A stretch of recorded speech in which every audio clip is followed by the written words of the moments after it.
Tardes.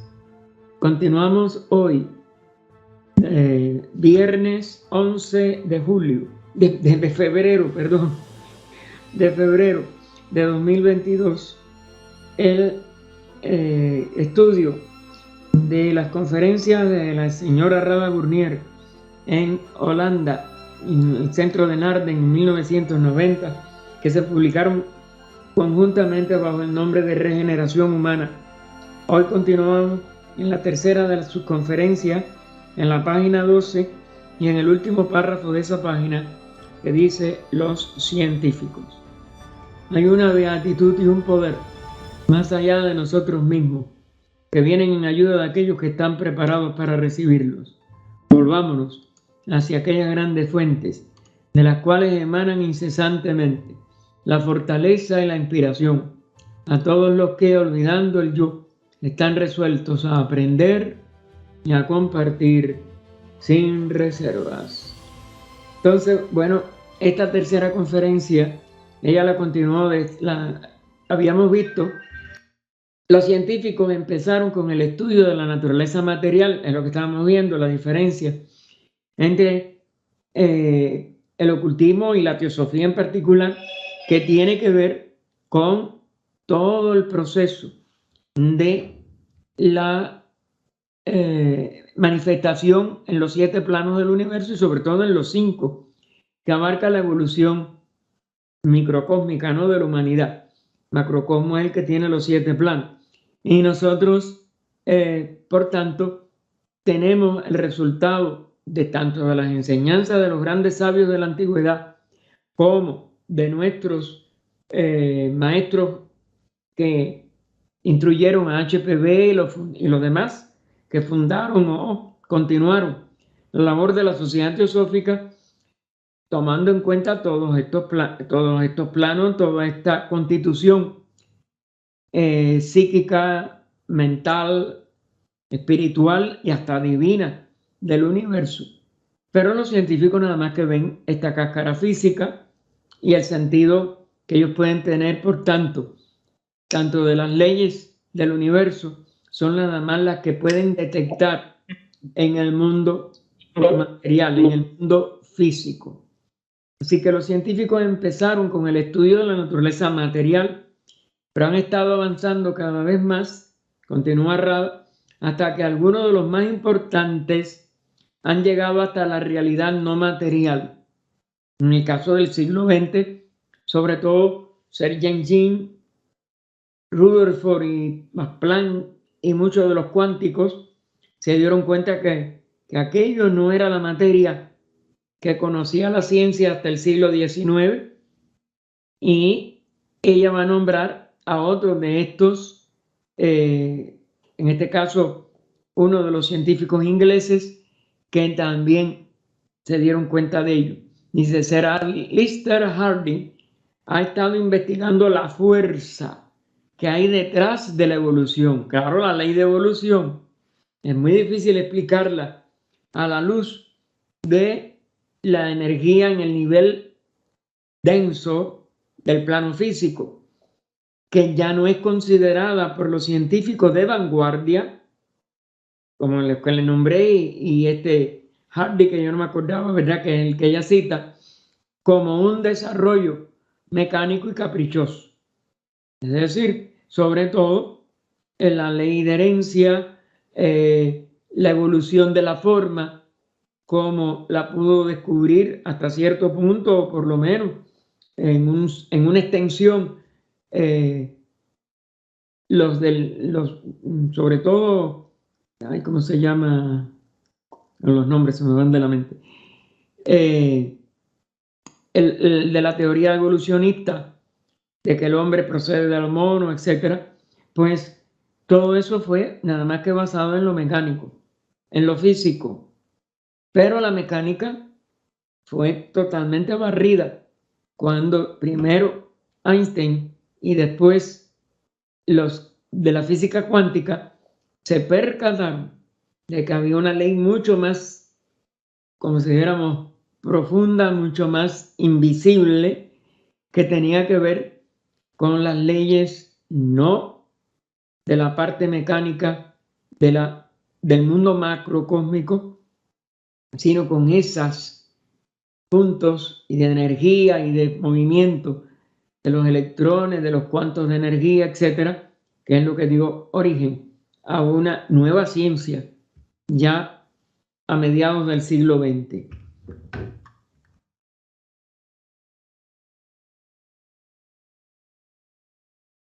Boyle dice que es estadísticamente imposible que el microorganismo se convierta en hombre por una serie de fortuitos desarrollos. Es decir, son los que empezaron a comprender que tenía que haber una inteligencia directora de todos los cambios desde lo micro, desde el nivel microscópico, desde el nivel invisible, vamos a decir, para la vista normal, hasta el desarrollo de los cuerpos como los conocemos.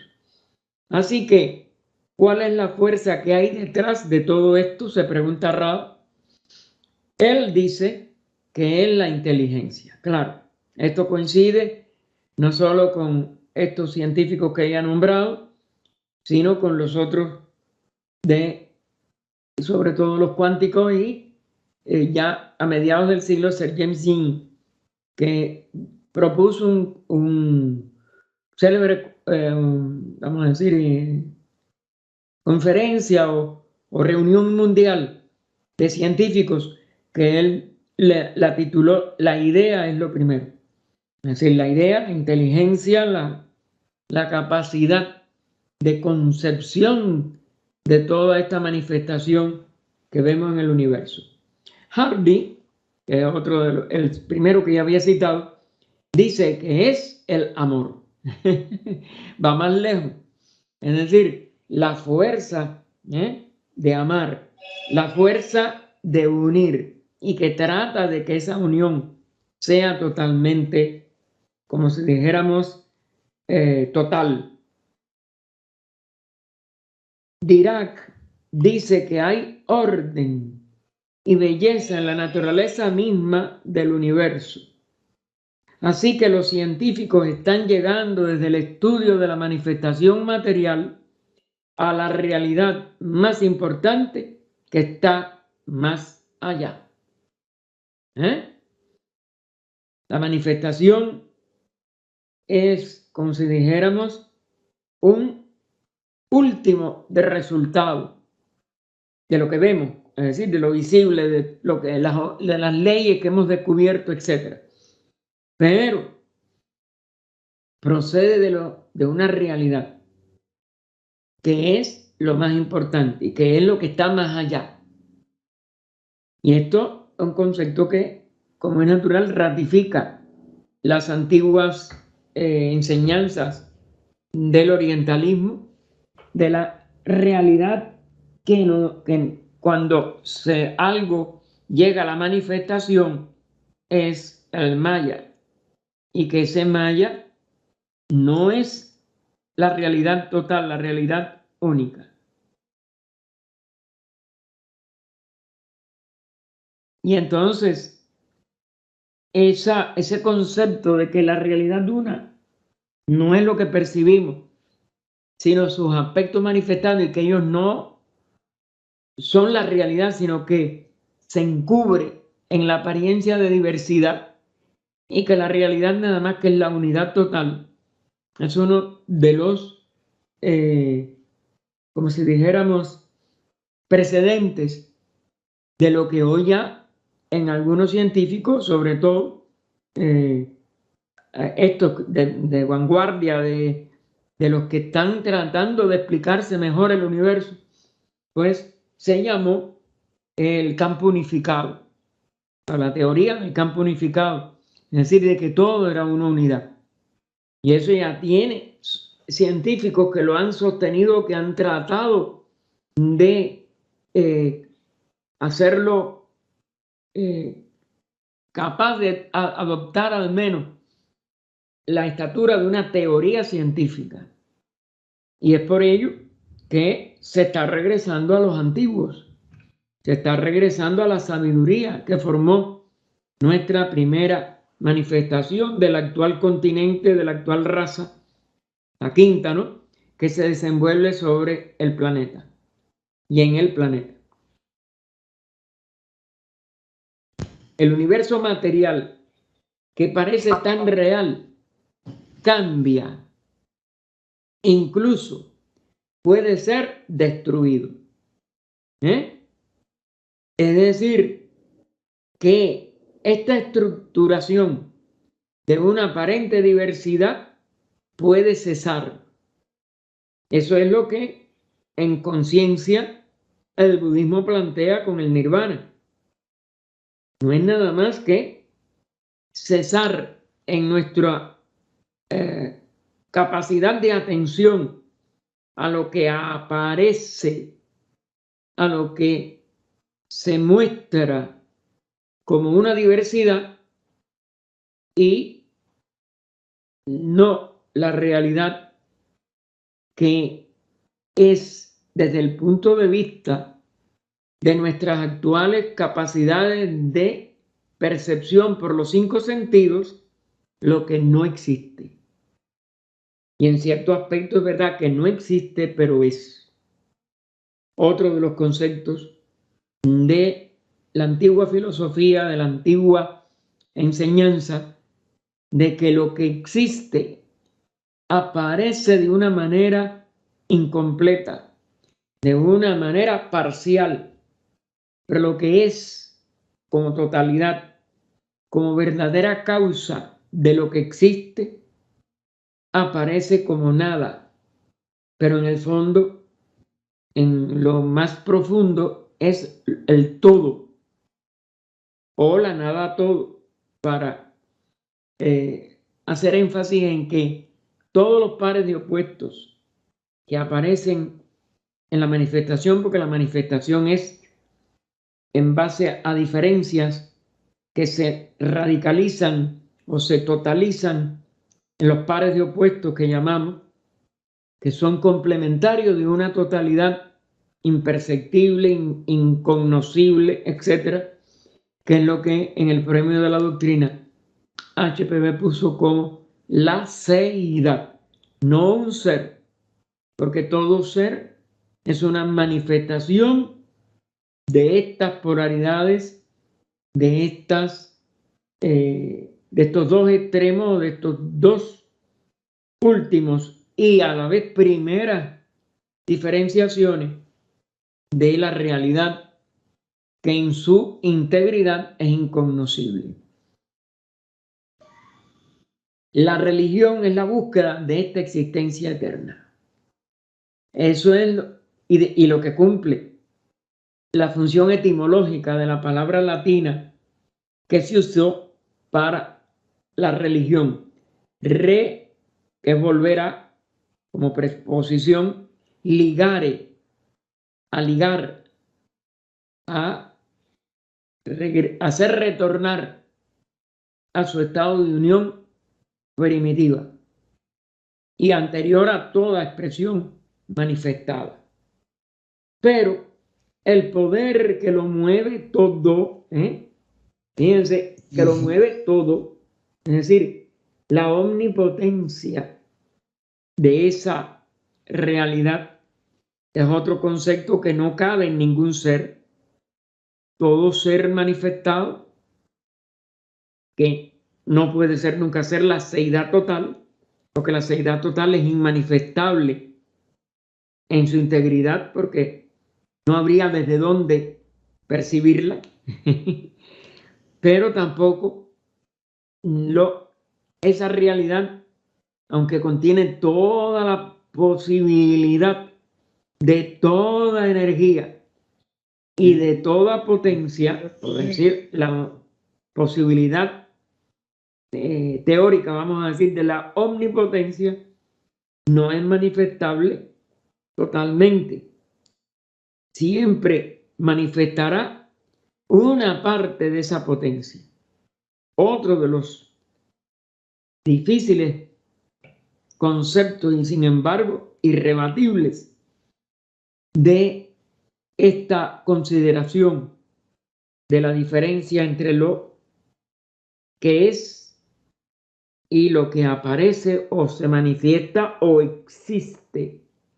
Volviendo a la etimología de la palabra existir, estar fuera de, es decir, fuera de esa esencia, fuera de lo que es. Y todo ello, repito, es imposible para nosotros, los seres manifestados, poderlo objetivar, porque no es objetivable, y sin embargo, es innegable que no se le puede excluir de esa, como si dijéramos, necesaria realidad que origina toda la manifestación o toda manifestación.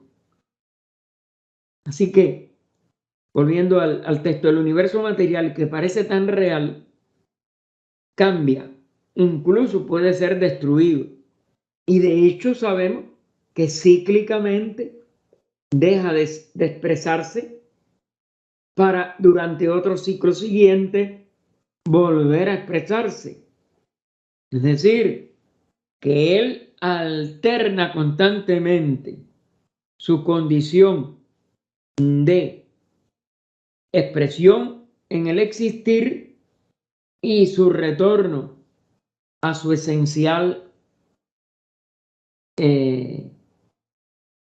estado inmanifestado de la seidad. Es decir, de donde a un estado del que surgen todos los seres, pero que no manifiesta ninguno durante las etapas de lo que aparece como destruido. No hay destrucción, sino es una reabsorción en sí mismo, etc. Pero todas estas palabras, como es natural, no pueden aplicarse por lo que carecemos de los estados superiores de discernimiento y de realización de esta ley, la ley de manifestación de los ciclos manifestados e inmanifestados y la ley de evolución que durante toda la eternidad se está, como si dijéramos, moviendo mientras está manifestándose y retornando a un estado de movimiento absoluto que es percibido entonces como de cesación de movimiento, porque esta es también otra de las incongruencias entre lo que es y lo que aparece en la manifestación. Y entonces, la Tierra, continúa errada, puede llegar a algún día a ser como la Luna. De hecho, ustedes saben que siempre el ser humano, ignorante de lo que es y temeroso de lo que no puede, como dijéramos, realizar su verdadera envergadura, pues tiene miedo del fin del mundo, tiene miedo del fin del sol, tiene miedo del fin de la luna, de la tierra, de todas las cosas, tiene miedo al fin de la vida, porque se apega a esa vida de una manera extraordinariamente,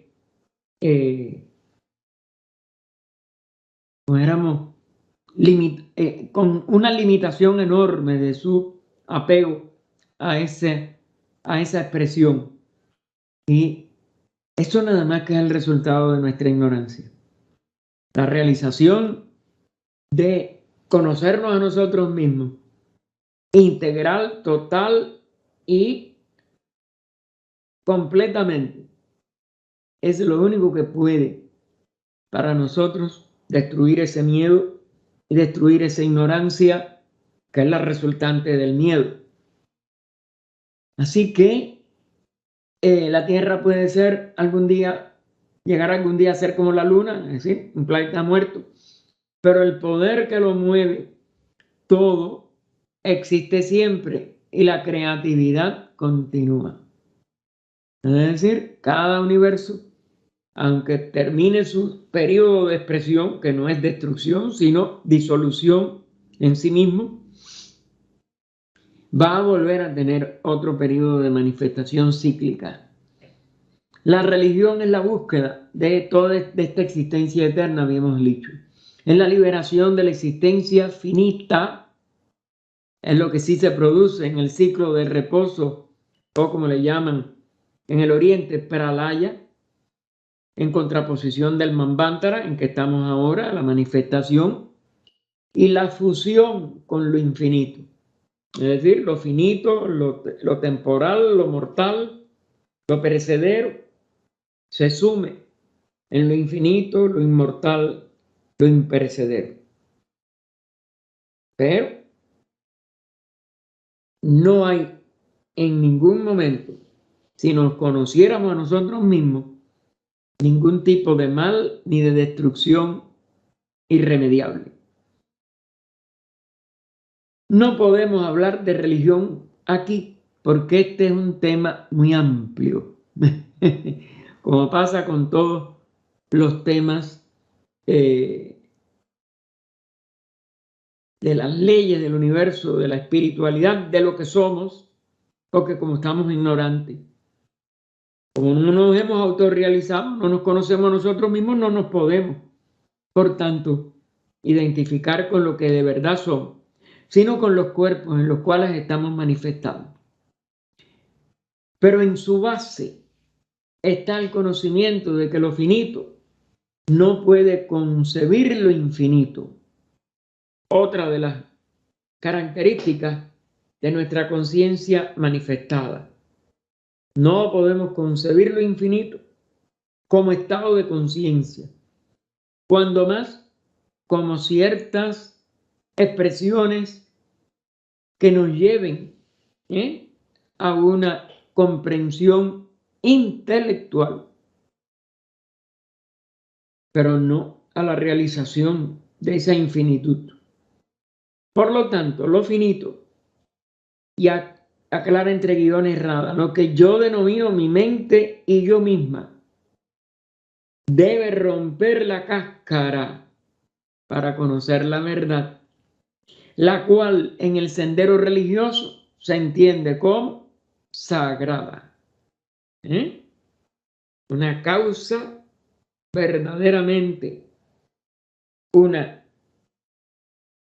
considera un origen, una ley verdaderamente infinita, sabia, total, etc.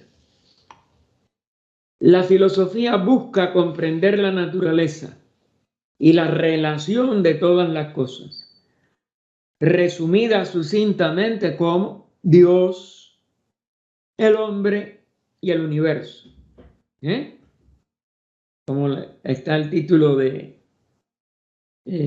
¿cómo se llama? De Taine, lo que él puso, el hombre, Dios y el universo. La filosofía, como la ciencia y la religión, es una ruta hacia la verdad. Es decir, las tres son disciplinas que nos llevan a poder reducir primero y casi eliminar después nuestra triple dependencia a lo que parece un mundo exterior. A través de estas tres disciplinas, el ser humano empieza a avanzar hacia el conocimiento de sí mismo, que es el conocimiento de todo el universo. No hay ninguna separación ni diferencia básica entre el uno y el otro. Es una diferencia de presentación o de proyección en los distintos momentos, etapas, aplicaciones o expresiones de la ley de evolución de la ley una. Y todo ser humano que se aplique de verdad, perseverantemente, a tratar de darse respuesta a estas aparentes paradojas y misterios del universo, lo va a lograr. Porque para eso hemos venido a la manifestación, para eso se nos ha traído a todo este, vamos a decir, escenario de la expresión de la vida en la forma.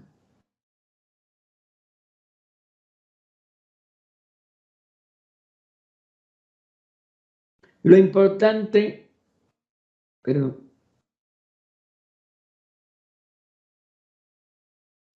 sí, no, yo creo que no había leído el último. Así pues, no pueden ser consideradas la una aparte de la otra. Es decir, estas tres disciplinas, cuando se separan, son insuficientes todas. Las tres disciplinas, cuando unificadas, nos van acercando a la unidad de donde surgen las tres. Y eso también es importante. Lamentablemente, los filósofos, los religiosos y los científicos casi siempre rechazan los otros dos aspectos del triple unificado campo. Así que debemos replantear que básicamente tenemos que unirnos en investigar unitariamente los diferentes puntos, aspectos de esta misma, de este mismo misterio básico, y no podemos mantener ningún fruto mientras sigamos separando a los tres aspectos de la investigación y conocimiento humano. Lo importante es darse cuenta de que la verdad le libera a uno de la insensatez de una acción basada en falsos conceptos de la realidad. Que tanto muchas religiones como muchas filosofías y hasta como muchos niveles del conocimiento científico, lamentablemente, padecen cuando el ser humano no se percata de que tiene imperiosamente, necesariamente, que hacer siempre el estudio conjunto de los tres aspectos de la investigación humana: la científica, la filosófica y la religiosa. La religión, sobre todo, ha sido dogmatizada en casi la totalidad de las líneas religiosas. Y por ello, filosofía y ciencia muchas veces desprecian esos dogmas. Pero si sacamos de todo dogma la religión y la usamos como herramienta para que filosófica y científicamente podamos comprendernos a nosotros mismos y al universo donde nos manifestamos, va a haber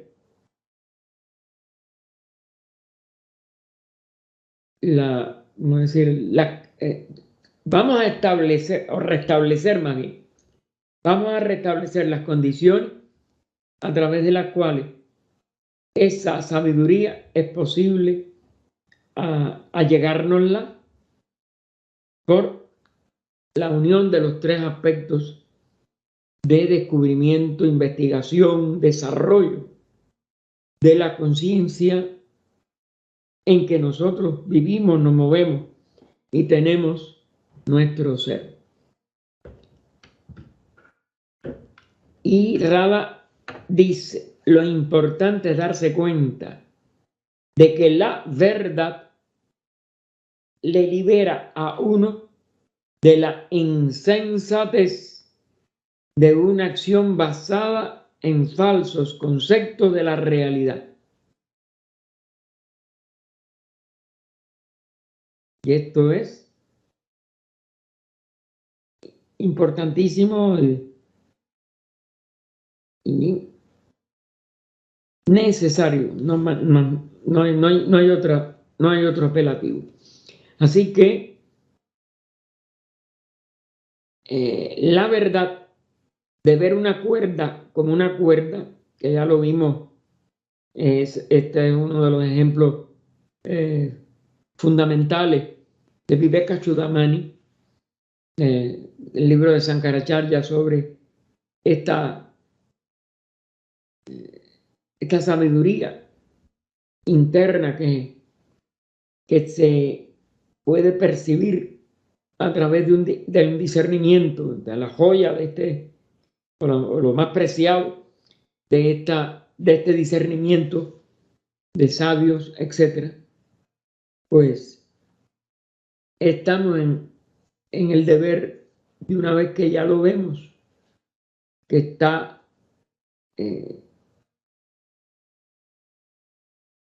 a nuestro alcance, si mantenemos la triplicidad o la triunidad de la búsqueda de la verdad.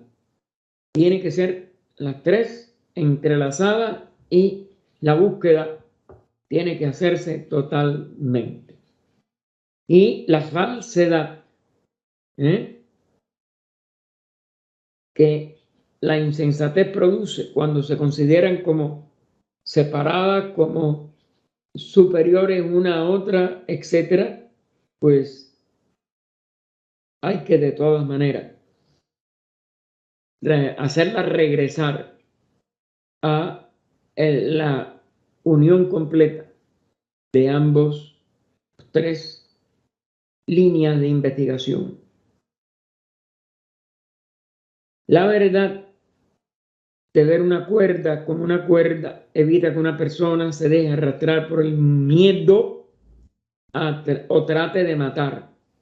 Porque si piensa que es una serpiente venenosa, va a tratar de matar esa serpiente. Y si no se percata de dónde está la persona, pues va a llegar a eliminar a un ser que le podía, como si dijéramos, ser muy querido o ser esencial para su búsqueda. Nada puede ser más justo que la afirmación: la verdad os hará libres. Esto viene también de tradiciones de una antigüedad verdaderamente importante. El librito A los pies del maestro, la primera cosa que Arcione dio antes de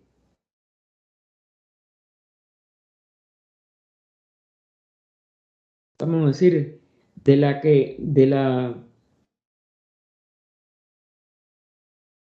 falta de integridad de nuestra búsqueda, del desunir nuestra búsqueda o nuestra investigación en tres aspectos aparentemente separados y que hemos separado en la práctica y no hemos mantenido la unidad de filosofía, ciencia y religión, pues eso nos lleva a toda esta ignorancia que vemos a nuestro alrededor.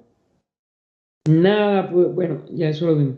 Y a los pies del maestro es una de las reexposiciones de las síntesis antiguas que vienen de los Vedas y de las enseñanzas de los antiguos rishis que se le dieron entonces a principios del siglo XX en un lenguaje de un muchacho, de casi un adolescente, que nosotros vemos cómo lo asimiló y lo llevó a una vida totalmente entregada a la dispersión de la ignorancia. Y entonces, bueno, el librito lo que lo expone de otra manera, cuando dice que cualquiera que vislumbre el gran plan, el esplendor que se esconde además de los procesos de la vida, no puede dejar de colaborar con él, definiendo el bien y combatiendo el mal para la evolución y no para, como es natural, la ignorancia que nos hace ser egoístas.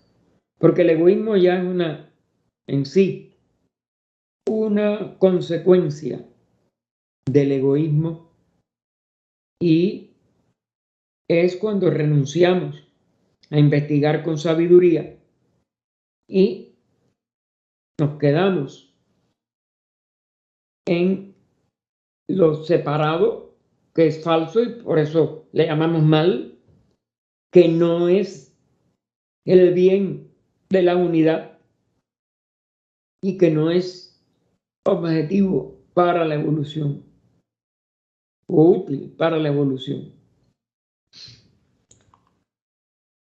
Y pasa ella al segundo objetivo de la sociedad teosófica, el fomentar el estudio comparativo de estas tres ramas, ¿no? De filosofía, de religión, filosofía y ciencia. El segundo objetivo de la sociedad teosófica no se refiere simplemente al pensamiento especulativo o a discusiones académicas, como si fuéramos una universidad, que no conciernen a los problemas del mundo,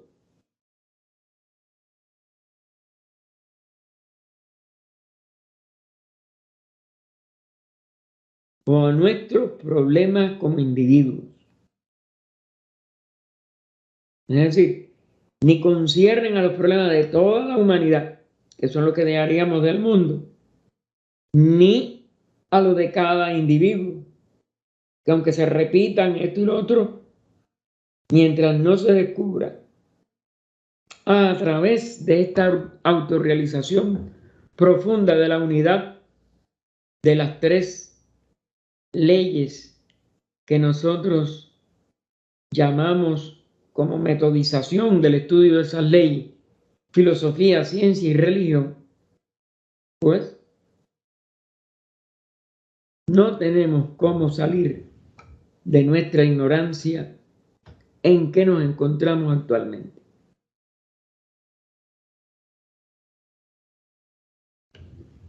Así que todas las leyes son una expresión de la inteligencia divina. Bueno, el tercer objetivo también, bueno, está en la investigación de las leyes, ¿no? Que no se han comprendido y de los poderes que están todavía latentes en nosotros.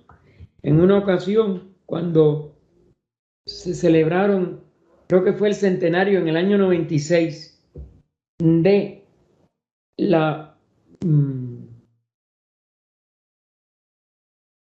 la forma definitiva que sigue hasta ahora, en que se iban a mantener los tres objetivos, el señor Sri Ram, en un trabajo que se publicó en el Theosophy con motivo de ese centenario,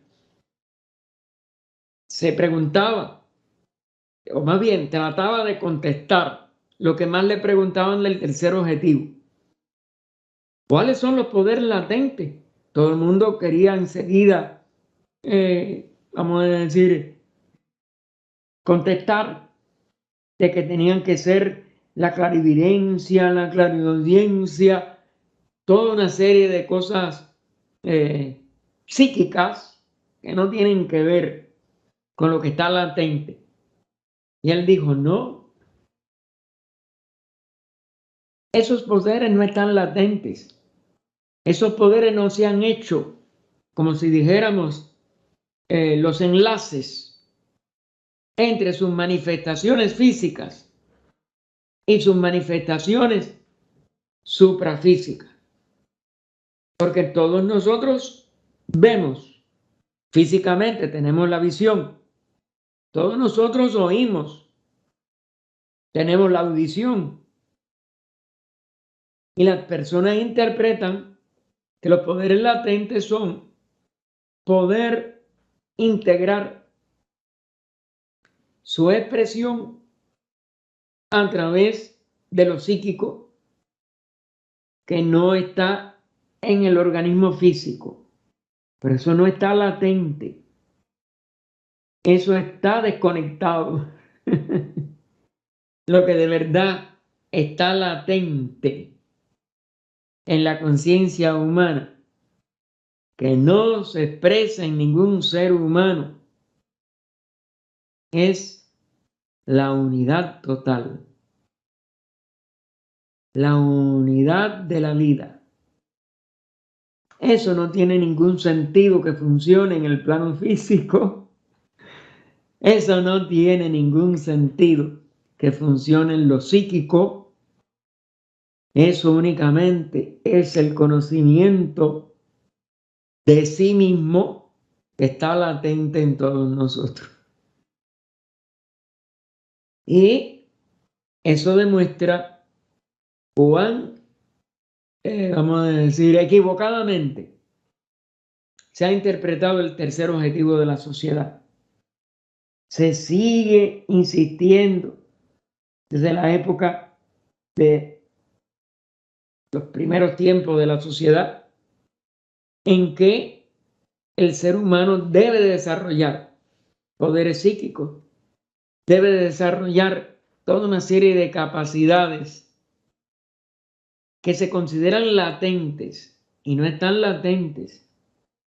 No se ha hecho el enlace con lo único que los haría verdaderamente omnipotente, omnisciente, etcétera, dentro de la manifestación al menos, que es el conocerlo a nosotros mismos, el descubrir quiénes somos y que esa inteligencia de la unidad de la vida fuera de verdad capaz de resolver todas las incógnitas que tenemos de nosotros mismos y que no resolveremos mientras no retornemos a nuestra verdadera unidad de ser, la unidad de donde hemos surgido, la unidad a donde tenemos que retornar como un adepto ya, después de alcanzar la meta de la evolución humana. Y por tanto, trascendido el nivel individual. Y entonces todas estas leyes, nos dice Rada, son una expresión de la inteligencia divina. Si no unimos nuestra capacidad consciente a la conciencia universal, es decir, el Mahat, al alma del universo, no vamos a tener ni podremos expresarle la inteligencia total de un ser que se conoce a sí mismo. Eso es lo que está latente. Trascender la aparente división, diferenciación y separación de los niveles de conciencia actuales que la humanidad ha ya desarrollado y no permitir que la confusión de la ignorancia en que todavía nuestra conciencia funciona nos impide, pero es por desconocimiento total. Y si no nos conocemos a nosotros mismos, no podemos cumplir el tercer objetivo de la sociedad teosófica. Así que son dos pasos a través de los tres pasos, porque en realidad también la verdadera fraternidad no la cumplimos. Porque es que los tres son los tres lados de un triángulo que constituye una sola figura. Y ni podemos ser fraternales en el sentido trascendente de la palabra, porque no podemos integrar a toda la vida en la vida total de todos. No podemos tomar las disciplinas que aparecen como separadas, Y no podemos tomar los sentidos o las capacidades latentes en nosotros mientras no lleguemos también a esa unidad de la expresión de la vida total por intermedio de nuestro cuerpo verdadero. El cuerpo que no tiene ninguna expresión refleja, sino que tiene que llegarse a descubrir cómo lo uno y los tres objetivos como uno solo y toda expresión aparentemente múltiple como la unidad total, de donde surge todo y a donde todo retorna. Continúa ella. Todas las leyes son una expresión de la inteligencia divina. Los que no las comprenden, los que no se dan cuenta de que son incambiables y que no se pueden transgredir, topan contra un muro impenetrable, por decirlo así, y se lastiman. Nuestra ignorancia va a chocar siempre y nuestra ignorancia nos va a lastimar siempre. Y la ignorancia es el muro que nos separa de la conciencia total, de la fraternidad total o verdadera unidad del todo, y de esta integración de tres aparentemente diferentes disciplinas que no son nada más que esa misma unidad y que es la esencia de todo lo que llamamos las leyes del universo. La esencia de esas leyes.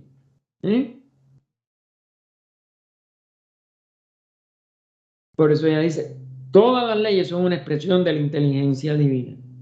Los que no las comprenden, los que no se dan cuenta de que son incambiables, por eso es ley, y que no se pueden transgredir, porque inmediatamente tienen un efecto destructivo en nosotros, topan contra un muro impenetrable, por decirlo así, y se lastiman, como nos lastimamos constantemente por ignorancia.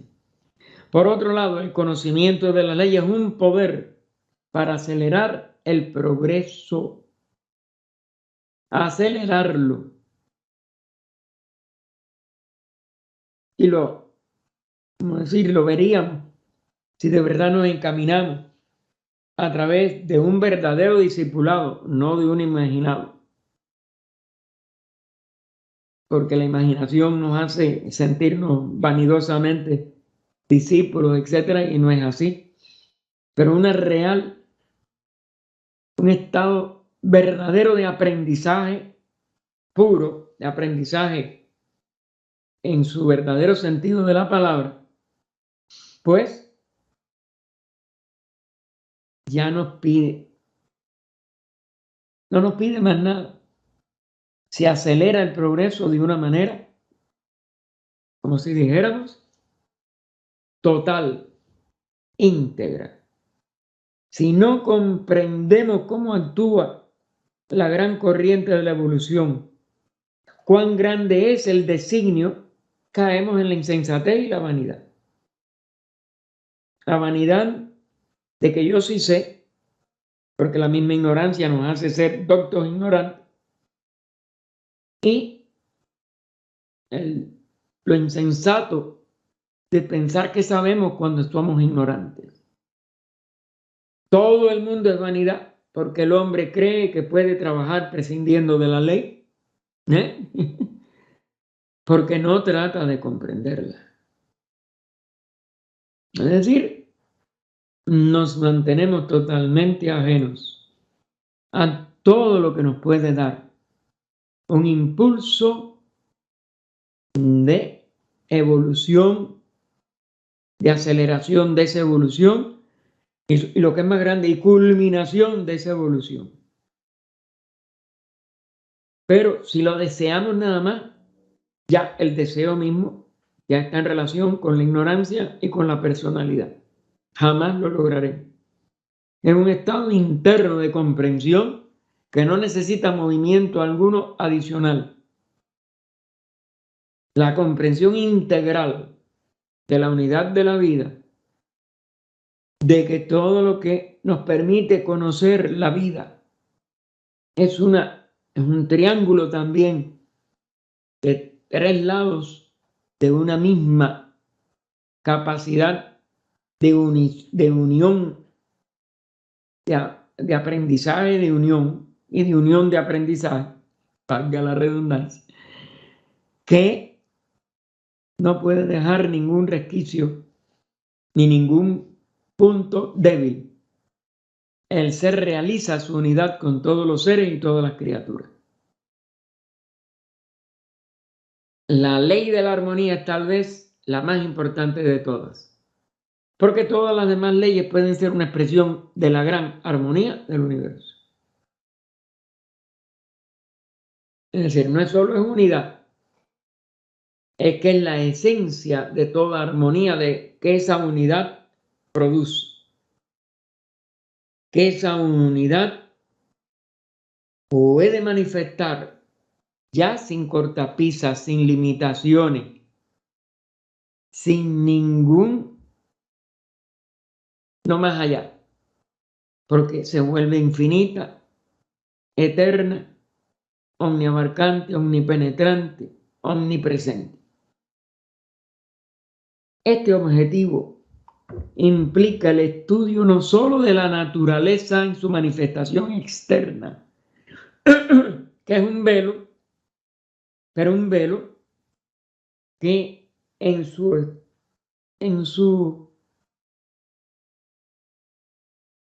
más interna comprensión va directo a esa unidad también. Va directo a esa realización de la sabiduría con sus tres facetas de religión, filosofía, ciencia, y que integra todo el ser en conciencia autoconsciente. ¿Eh?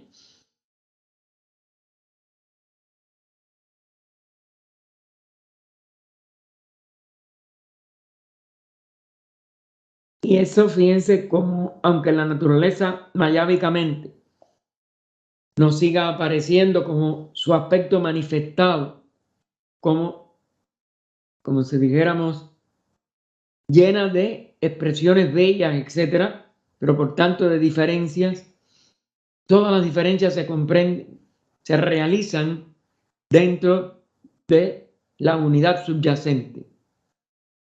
Estas relaciones son sutiles y mucha gente piensa que no existen. Claro, la mayoría de nosotros, al permanecer en ignorancia, no vemos esas relaciones en su integridad, por su sutileza, porque creemos que la tenemos que ver con los ojos, oler con las narices, etcétera, etcétera. Va más allá de toda esa superficial expresión manifestada. Hay muchas fuerzas así, muchas formas de inteligencia laborando en todas partes, porque mientras dura la manifestación, desde la criatura o jerarquía de criaturas más alta a las expresiones de la vida de la esencia elemental, todas están siempre presentes, intercambiándose e interrelacionándose. Y ella pasa a decirnos esto mismo, ¿no? Hay una jerarquía de inteligencia, se nos ha dicho, trabajando por el gran plan, que recuerden es el que sintetiza, como dijéramos, unifica y enaltece a la máxima expresión en su pureza de esa ley de evolución como plan. Es muy, pero muy instructiva Es decir, que el que ya se ha capacitado para aprender comprende el plan total con todas sus etapas y, en un sentido global, íntegramente en su significado único, total.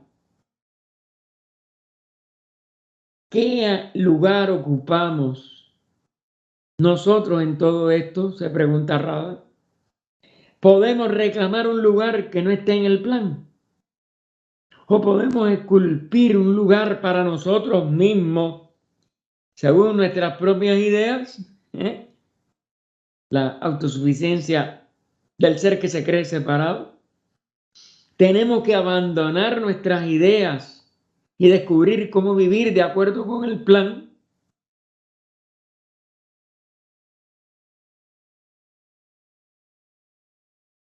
Y estas son preguntas, como es natural, que la mayoría de nosotros nos contestamos falsamente, con nuestro maya, con nuestra ignorancia, sin habernos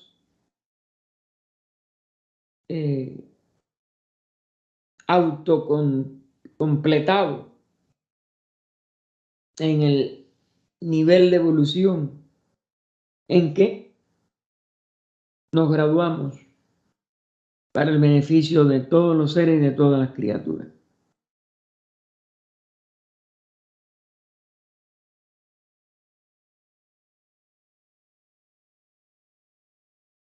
Y en el siguiente párrafo, ella dice, encontrar la respuesta es lo mismo que tratar de comprender cuáles son nuestros poderes potenciales. En el poder interno que podamos nosotros convertir en la realización de nuestra más profunda conciencia, pues allí es que está la posibilidad de la solución instantánea de nuestra ignorancia y, por tanto, el autodescubrimiento de la sabiduría, de la unidad del todo. Y ahora ya va a referirse a algo de lo que ya hemos visto en otra parte de esta charla. Mencionamos antes que si no vemos qué es potencialmente el ser humano, figúrense, es lo que es potencialmente,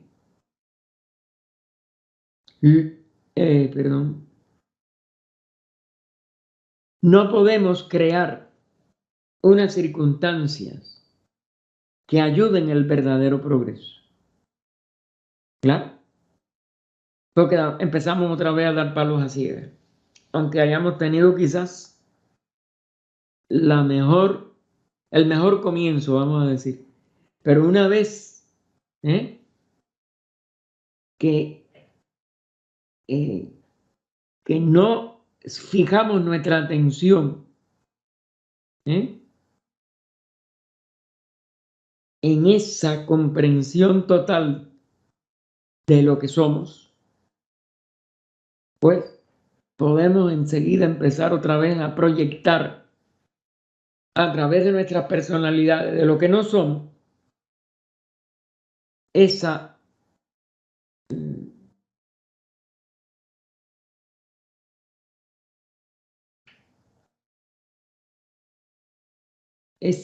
capacidad todavía no activa, no manifestada. Y entonces ahí estamos ya también renunciando al verdadero progreso o enredándonos en los deseos que nunca nos llevarán al verdadero progreso. Estamos haciendo lo contrario. Estamos creando un medio ambiente caótico que ahoga el potencial del hombre en lugar de despertarlo. Es decir, hay que tener una ya madurez interna para no desandar el camino que en un momento dado podemos, como si dijéramos, impulsar, pero que se desvía de estas tres condiciones, de los tres objetivos, de la unidad, de la integración de todas las herramientas o líneas de investigación y de autodescubrimiento, y no somos capaces de mantener internamente nuestra brújula, nuestra dirección que va hacia nosotros mismos y hacia nuestro verdadero ser.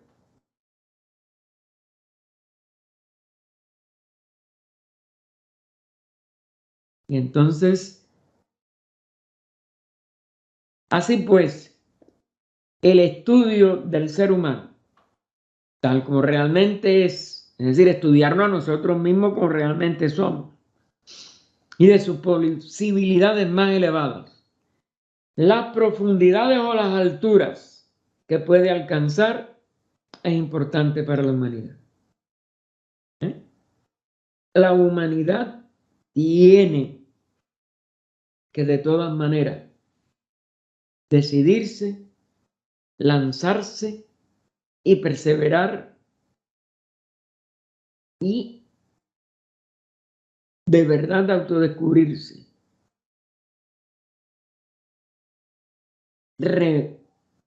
Reconquistarse integralmente.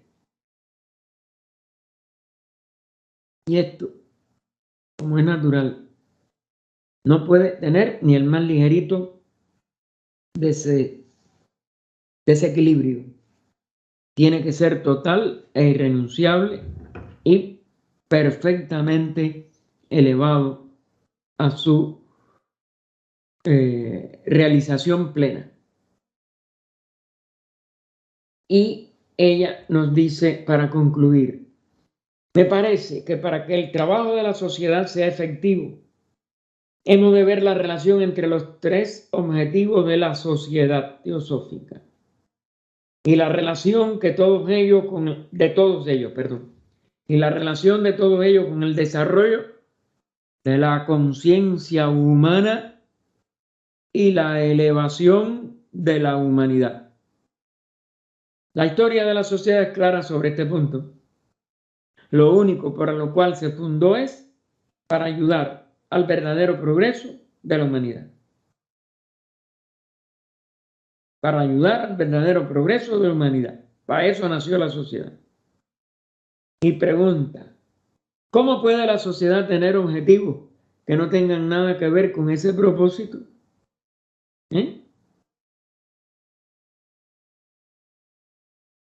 Y obviamente, ¿cuál es lo peor que la humanidad de hoy enfrenta? La división, las peleas, la ignorancia.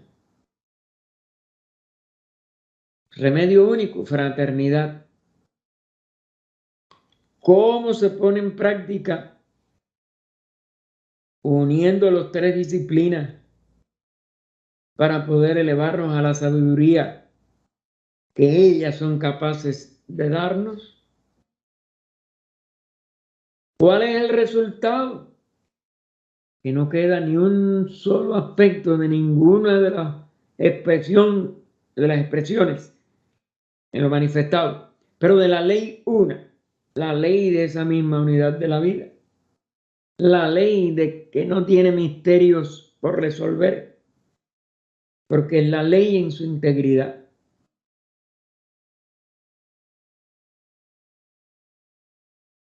Y por ello es que la historia tiene que usarse con inteligencia, con verdadero amor al sacrificio de los que la fundaron y las han mantenido por estos 146 años y pico. Y concluye Rada, tal vez en nuestra rama, los logias, ¿no? Y en nuestros grupos no hemos dedicado la suficiente atención al significado de los objetivos de la sociedad, porque ellos tres tienen toda la clave del todo. Los asumimos como inconexos. No es así. Por eso, al no cumplir la fraternidad, el estudio comparativo no es efectivo, porque no integramos las tres disciplinas en una sola búsqueda. Y los poderes latentes en la humanidad no pueden, como si dijéramos, descubrirse y trascender su ignorancia, porque los tres son uno como objetivo, los tres son uno como actividad, como acción, como pensamiento, como investigación. Y las ramas, las logias, es decir, los estudios colectivos, podemos estar como aquí ahora, en este grupo, pues tienen que estar conectados con todo esto, integrados en esta total unidad de lo que no puede separarse, de la cual no puede separarse nada. Pero si vemos la relación que hay entre ellos, entre los tres objetivos, entonces podemos trabajar con todos juntos para lo mismo, que es la renovación de la mente humana. Es decir, lo que está degenerado, sobre todo en todos nosotros, es esa falta total de integración y de la decisión de seguir adelante integrándolo todo en esta sabiduría y en esta totalidad. Entonces, bueno, ahí termina, déjame anotar. Pasemos entonces a las preguntas sobre esta tercera charla. La primera pregunta, ¿dónde empieza la fraternidad? ¿Y dónde termina? Si es que termina alguna vez. La primera respuesta dice, siempre ha existido y siempre existirá. Y Rada agrega, se dice que la fraternidad es un hecho de la naturaleza. En ese sentido, siempre ha existido y siempre existirá. Pero si estamos hablando de la realización de la fraternidad por parte de los seres humanos, es una cuestión diferente. Claro. Es decir, la pregunta se ve que ya está hecha por una persona que no tiene una comprensión cabal de la ley, de la unidad, que como consecuencia nos exige que tratemos, mientras estemos manifestados fraternalmente, a todos los aspectos de la unidad de la vida. No puede terminar porque es inherente a la realidad una y no puede de ninguna manera ser en algún tiempo. Lo único que pudiéramos decir al regresar al pralaya, regresamos a la unidad y como manifestación deja ella de manifestarse en seres aparentemente separados. Porque la fraternidad es que mientras estemos envueltos en la manifestación, no debemos tomar las diferencias entre nosotros, las apariencias de nuestros cuerpos, la manifestación de nuestras mentes, corazones, acciones, etcétera, como justificadas si no tienen el sello del amor, de el llevarnos bien, de la armonía, de todo lo que conduce a ese retorno al estado de pralaya de la unidad. Es decir, reconociendo que seguimos siendo uno, aunque estemos manifestados como muchos. Y entonces esos muchos que se lleven como lo que somos, fraternos, hermanos, hermandad de amor, de compasión, de mutuo respeto, de mutua, como dijéramos, capacidad de reconciliar lo que parezca irreconciliable, de devolver bien por cualquier mal que ignorantemente algo o alguien nos dé. Es decir, no renunciar a ella, exclusivamente poder realizar la mayor fraternidad hasta el momento de nuestra unión consciente de unos con otros, que es lo que es entrar en el nivel de jerarquía. ¿Por qué estamos nosotros teniendo que realizar esta gran labor de sentirnos fraternales con todos? Porque estamos manifestados a través de una individualidad que se refleja en una máscara de la personalidad, y toda personalidad parece distinta a las otras personalidades. Eso es lo que plantear, no que ella pueda empezar, no que ella pueda terminar. Ella tiene que ser realizada mientras dura la manifestación, mientras dura el maya de aparecer en cuerpos y personalidades aparentemente diferentes, y mantener la determinación de actuar en el sentido más cercano, más amoroso, más capaz de servir y de amar. No hay ninguna otra posible expresión. Otra persona dice, se pregunta, ¿no? ¿Puede terminar la fraternidad? ¿Cómo reaccionamos ante la gente que no tiene las mismas opiniones que nosotros? ¿Debería terminar la fraternidad respecto a los prisioneros o en el campo de batalla? ¿La practicamos realmente en nuestra vida de cada día? Claro, eso sí son preguntas que nos debemos de hacer. Y mientras haya un no en alguna de nuestras reacciones, profundizar para poder llegar al sí.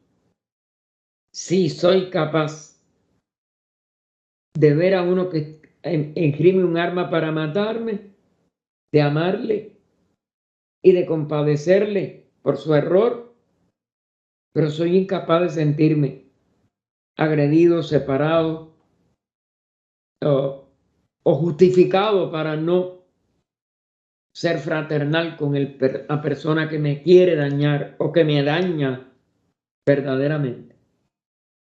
¿Cómo puedo yo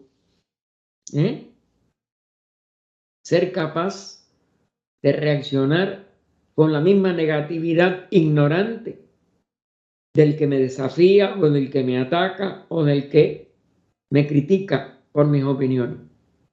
Eso es dificilísimo, correcto, pero es necesario y necesarísimo. Necesarísimo. Consuelo Burón creo que es la que sigue, porque sé que fue una de la mamá de Ángel Torrá Burón, considerándolo desde un punto de vista práctico. Para la mayoría de la gente, la fraternidad empieza en la familia. Y claro, y hay aún familias mal llevadas en que no hay fraternidad. Pero por lo menos ese primer escalón, cualquier persona cuerda debe de determinarse a vivirla.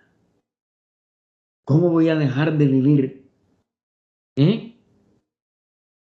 con mi familia si los lazos de la sangre, los lazos de la crianza, los lazos de los antepasados ya nos unieron? Lo menos que podemos hacer es ser fraternales con nuestra familia. En una buena familia, continúa Consuelo, todo el mundo es valioso. Todos los miembros son iguales. Todos tienen derecho a desarrollar sus propias cualidades y se acepta como algo natural. Es decir, no solo como algo natural, como una alegría de que nuestros hermanos, nuestros primos, nuestros padres, nuestros tíos, nuestros abuelos puedan expresar sus cualidades y puedan expresar su cariño. Para algunas personas esta clase de fraternidad termina en la familia, lamentablemente, porque no puede terminar. Debe continuar en los vecinos, debe continuar en las amistades, debe continuar en los antepasados, debe continuar en los sucesores que puedan venir detrás de nosotros. Debe continuar en tiempo y espacio a las demás ciudades, a los demás países, porque todos son seres humanos, manifestándose como personalidades, poseedores de una individualidad, copartícipes de la vida una. Para otras, continúa ella, se extiende un poco más, alcanza hasta los parientes, por ejemplo. Sin embargo, otros son capaces de extender los sentimientos a círculos mucho más amplios. Ahí es donde empieza la sociedad teosófica. Todo el que firma el primer objetivo se compromete a que ese primer objetivo, a solicitar el ingreso, se compromete a que ese primer objetivo lo va a cumplir. Y el primer objetivo dice formar un núcleo, porque claro que con los que nunca vamos a tener contacto, pues no hay núcleo, aunque haya un sentimiento general que debemos mantener. Pero el núcleo es con lo que vamos a estar en relación por alguna razón. Y entonces con ellos sí tenemos que nunca fallar.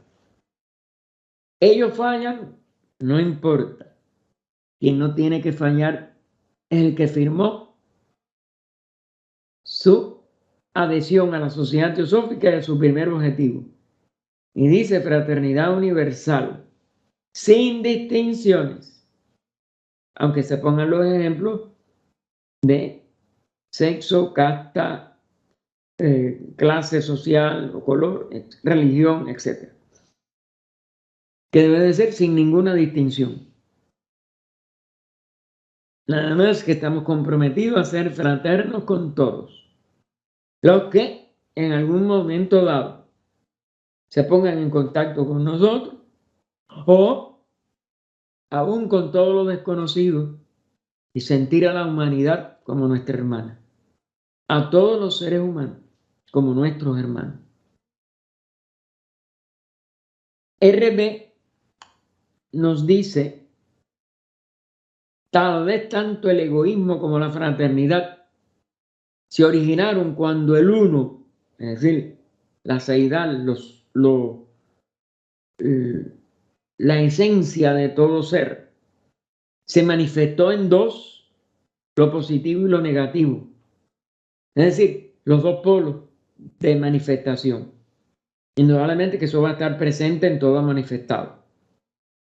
Pero no cesa de ser la unidad esencial que durante la manifestación aparece como mínimo como una dualidad.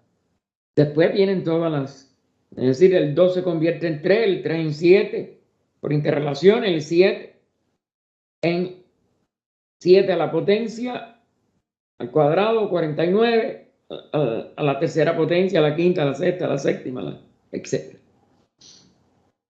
Continúa, el egoísmo, que es propio del que se siente separado.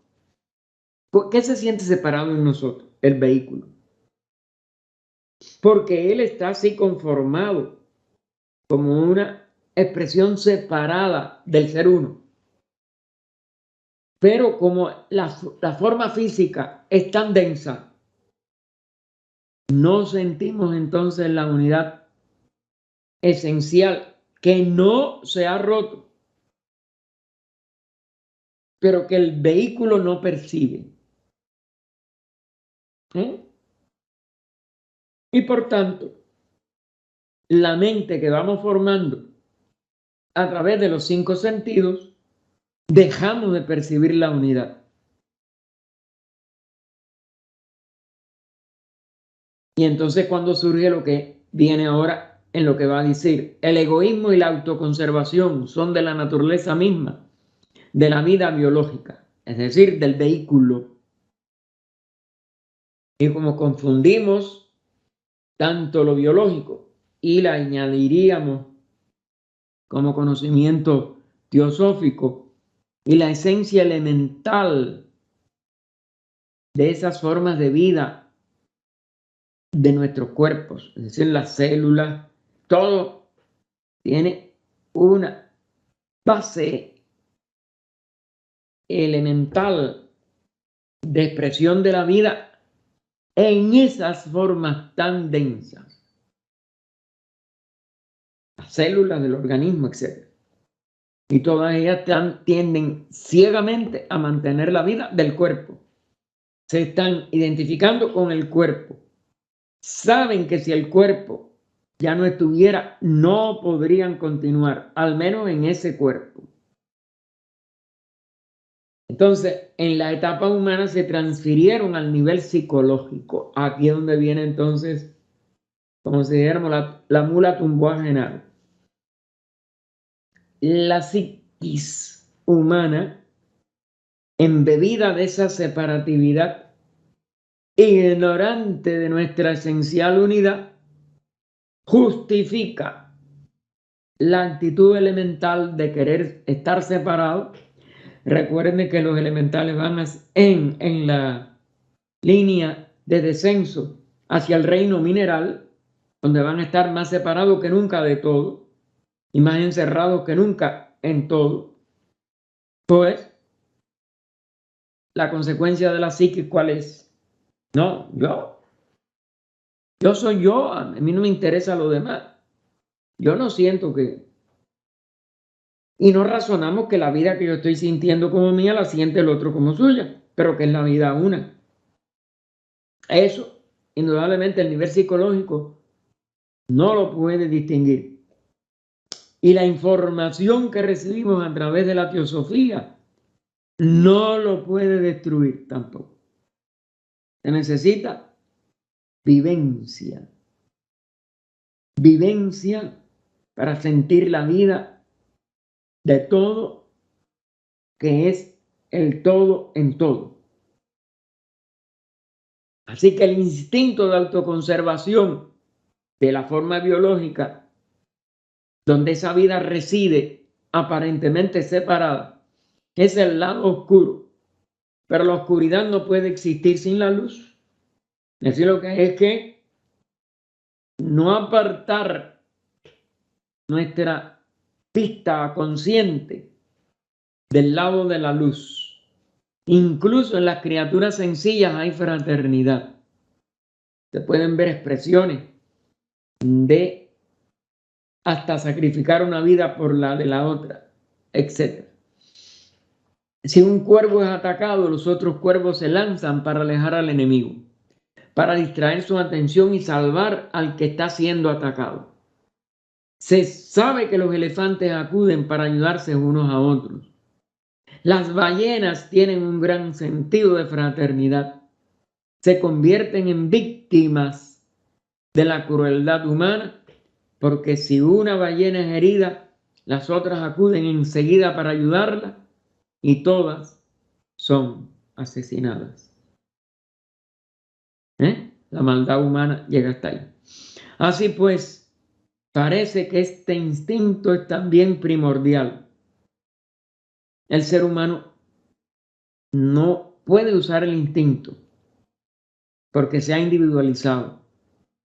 Esas ballenas están en almas grupales y por eso sí sienten el instinto de protegerse, de ayudarse, de estar juntas. Coexisten las dos corrientes.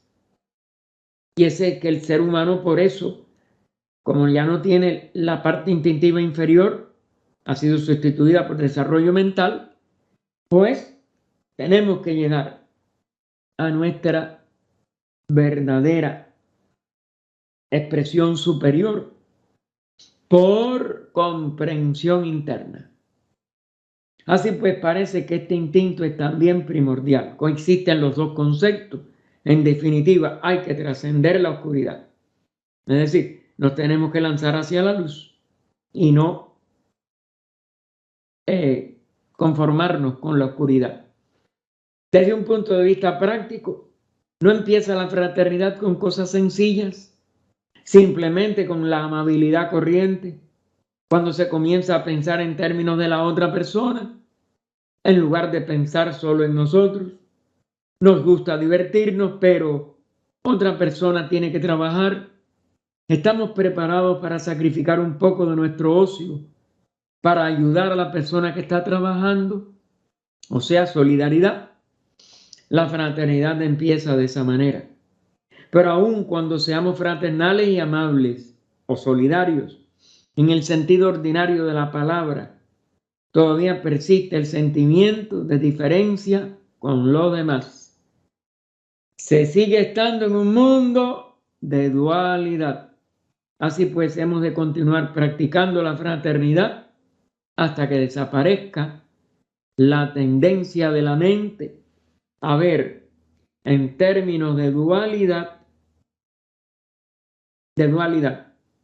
Y ahí es un punto. Pero déjenme ver si arreglo esta.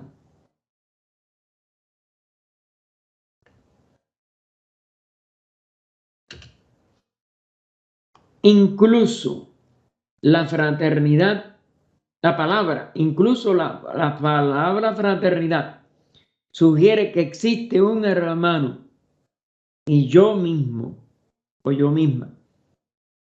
Leadbeater dice que en la conciencia búdica hay la experiencia de ser uno con todos los demás, con todo, no solo con unos, con otros.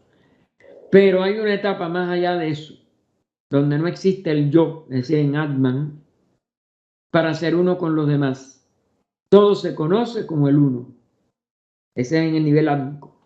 Tal vez podamos decir que la fraternidad termina cuando existe esa unicidad.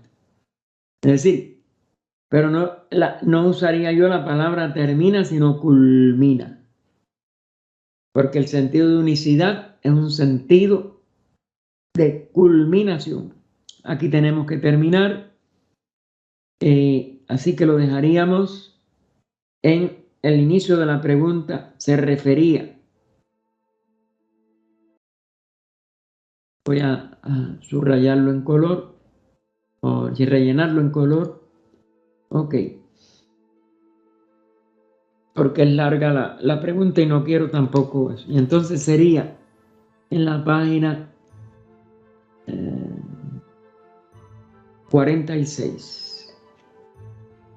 Oh vida oculta que vibras en cada átomo, oh luz oculta que brillas en cada criatura, oh amor oculto que todo lo abarcas en la unidad, que cada ser que se sienta uno contigo, sepa que por lo tanto es también uno con todos los demás.